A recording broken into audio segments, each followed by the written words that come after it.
Olá, nós somos o grupo SPplot, composto por Igor Gomes, Lígia Vasconcelos, Lucas de Souza e eu, Manuel Melo, e este é o trabalho final do curso de Mineração de Dados Complexos da Unicamp. O tema do nosso trabalho é a análise do sono.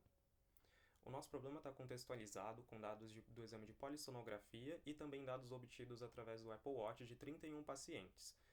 Dentre as features, além dos rótulos que foram obtidos no exame de PSG, a gente tem o heart rate, que são os batimentos cardíacos, time, que é o timestamp, cosine, que é a função de cosseno aplicada em cima da função de tempo, e também temos o count, que é a contagem de movimentos obtidos durante uma janela de tempo. Sobre o tratamento dos dados, a gente utilizou o dataset intitulado Features, e a partir dele a gente criou 3 dataframes, sendo eles teste, do qual a gente utilizou 6 pacientes que foram sugeridos pela monitoria do curso, e para treino e validação, a gente utilizou 80% do dataset de treino e 20% para o dataset de validação. Haviam linhas que continham o rótulo 4 no PSG. Essas linhas foram removidas porque elas não se tratam de dados preditivos, elas são uma sujeira obtida através do exame. E a gente criou também 2 rótulos, sendo um binário, que determina se o paciente está acordado ou dormindo, e multiclass, que determina a fase do sono, que pode ser acordado ou dormindo, N1, N2, N3 ou REM, que é de Rapid Eye Movement.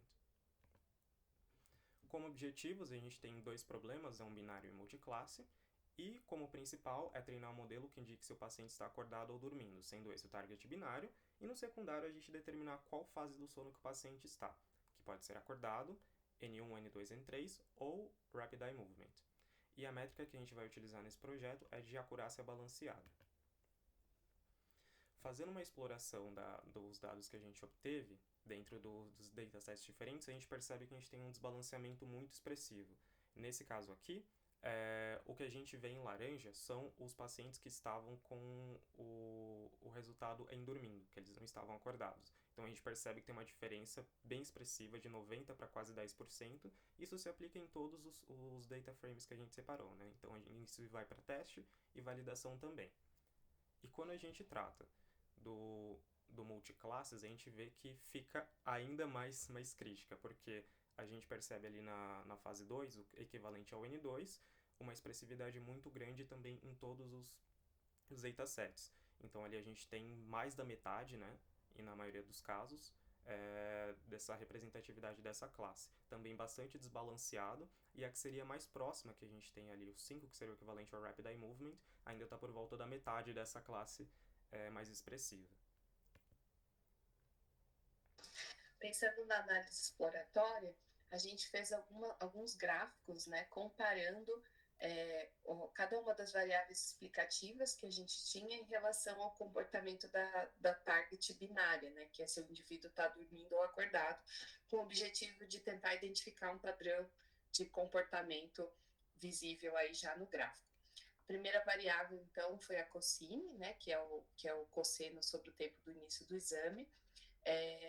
A gente vê uma correlação inversamente proporcional, então, quanto menor a cosine, maior a incidência de indivíduos dormindo, né, com coeficiente de correlação negativo em 0,14. A segunda variável que nós exploramos foi a count, né, que é a contagem de movimentos, né, do indivíduo. Essa variável faz bastante sentido, porque para os indivíduos que tinham maior quantidade de movimentos, a incidência de indivíduos dormindo era menor, né? Isso faz bastante sentido, porque o indivíduo dormindo ele tende a ficar em repouso. Essa variável também teve uma correlação negativa em 0,38, então inversamente proporcional, né, o target versus a variável.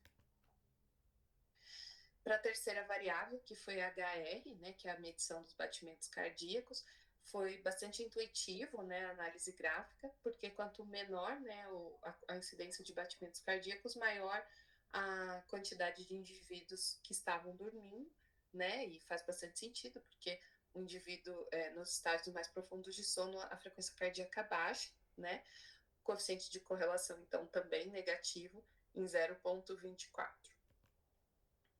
Por último, a gente explorou a variável time, né, que é uma variável temporal, né? Então, à medida que o tempo vai passando, né, a gente tem mais indivíduos dormindo, faz bastante sentido, né, cada um dorme num horário, mas quanto mais o adiantado da hora, mais, mais pessoas estavam dormindo. Essa variável teve uma correlação positiva de 0,09. Ao final dessa exploração, nós fizemos uma matriz de correlações, olhando todas as variáveis explicativas e o target conjuntamente. Não tivemos nenhuma variável, né, nenhuma correlação de alta intensidade, né, que indicasse ali que duas variáveis estavam poderiam ter multicolinaridade no modelo. Count foi a nossa variável mais correlacionada com o target binário, né? E count time tem uma relação de 0,34 entre si, né? Então, a gente não, só pela correlação não é possível excluir nenhuma variável do modelo, porque não tivemos altas correlações nesse primeiro momento. E aí, em adição a essa análise das features, a gente trouxe mais uma análise de feature importance, para ver como elas se comportam num algoritmo de classificação. Então, primeiro a gente fez para o caso binário, e depois a gente fez para o caso multiclasse, né? E aí a gente conseguiu ver que para essas duas modalidades de problema, as features elas tinham importâncias diferentes. E aí a gente rodou os nossos testes, então utilizando o algoritmo de classificação, primeiro sem o feature importance, considerando todas as variáveis, exceto o ID, que aí de acordo com o problema é uma variável que não tem poder preditivo, não faz sentido, e depois com feature importance. No caso binário, a gente usou cosine, time e count, e para o caso multiclasse, a gente usou cosine, time e HR, que é o heart rate. E aí aqui são os nossos experimentos que a gente fez para ver qual seria a melhor maneira de usar um classificador para abordar esse problema. Então, esse foi um ensaio geral para depois a gente partir para outros algoritmos. A gente fez o nosso ensaio com o Extra Trees Classifier, um algoritmo de árvores aleatórias, e tanto para o target binário quanto para o target multiclasse. E aí a gente usou todas as modalidades, sem o feature importance, com o feature importance para ambos os casos. E aí dentro de cada um desses ensaios, a gente usou o Extra Trees sem nenhum hiperparâmetro, ou melhor, com os hiperparâmetros padrão já sugeridos pelo classificador. Depois a gente fez uma otimização desses hiperparâmetros com o Grid Search. E aí, por fim, a gente usou esses parâmetros otimizados, mas a gente acrescentou um oversampling, uma replicação das classes com menos expressividade. E aí, no primeiro caso, o caso binário sem feature importance e sem otimização dos hiperparâmetros, a gente teve uma acurácia balanceada de 63%, 63,5%. E no caso multiclasse, também sem se importar com as features e sem otimizar os hiperparâmetros, a gente teve uma acurácia balanceada de 33%. Já no caso binário, com feature importance, com otimização dos hiperparâmetros e com oversampling, a gente teve acurácia balanceada de 69%, e vale reforçar que a otimização dos hiperparâmetros com Grid Search sempre foi drivada pela acurácia balanceada, como ela é a nossa métrica de sucesso. E por fim, no caso multiclasse, com o feature importance, com os hiperparâmetros otimizados e com oversampling, a gente teve uma acurácia balanceada de 34,9%. Então esse foi o nosso experimento, o nosso ensaio, para daí a gente partir para modelos mais complexos, já considerando o feature importance, a otimização de hiperparâmetros e o oversampling. Bom, testando aí então para um SVM, já com essas otimizações que o Igor comentou, né, a gente teve um resultado bom para o caso binário, né, chegamos a quase 68% de acurácia, mas ainda não superou o modelo de Extra Tree Classifiers que ele demonstrou. Né? Para isso, a gente estava tratando uma SVM com kernel RBF, né, e fizemos uma otimização, uma busca de hiperparâmetros, né, pelo método de Random Search. Tá? Isso válido para os dois casos, tanto no binário quanto no multiclasses. Já nesse segundo caso, né, de multiclasse, então, com oversampling, né, e com a feature importance, também usamos um kernel RBF, a busca de hiperparâmetros com random search, e foi onde obtivemos uma acurácia balanceada significativamente melhor que nos casos do Extra Tree. Né? Chegamos a 43,5%, né? de acurácia já bem melhor do que o nosso baseline. E por fim, né, testamos também um modelo de rede neural, né, pelo Multilayer Perceptron Classifier, né, biblioteca do Scikit-learn, né, e chegamos ao melhor resultado para o caso binário, né, obtivemos uma acurácia balanceada aí de 77,1%, né, um valor bastante acima do que estávamos obtendo com o nosso baseline.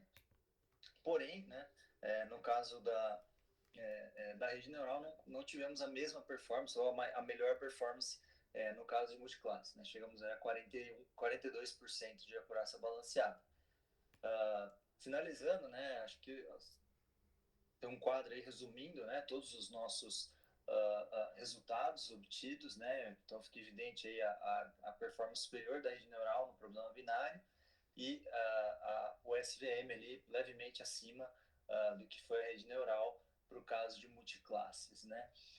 Acho que uma oportunidade ainda de melhoria seria uma busca de hiperparâmetros para a rede mais refinada, né. Tivemos dificuldades devido ao tempo de processamento, né, o próprio Colab, a ferramenta que acabava tendo um crash ali, né, nos processamentos mais longos, né, e a outra opção também seria testar arquiteturas mais robustas, né, seria uma forma da gente tentar buscar uma performance melhor nesse multiclasse, para que ele possa se aproximar mais dos 70%, 80% de acurácia balanceada. Então esse foi o trabalho desenvolvido pelo grupo, queria agradecer a todos pelo seu tempo e atenção.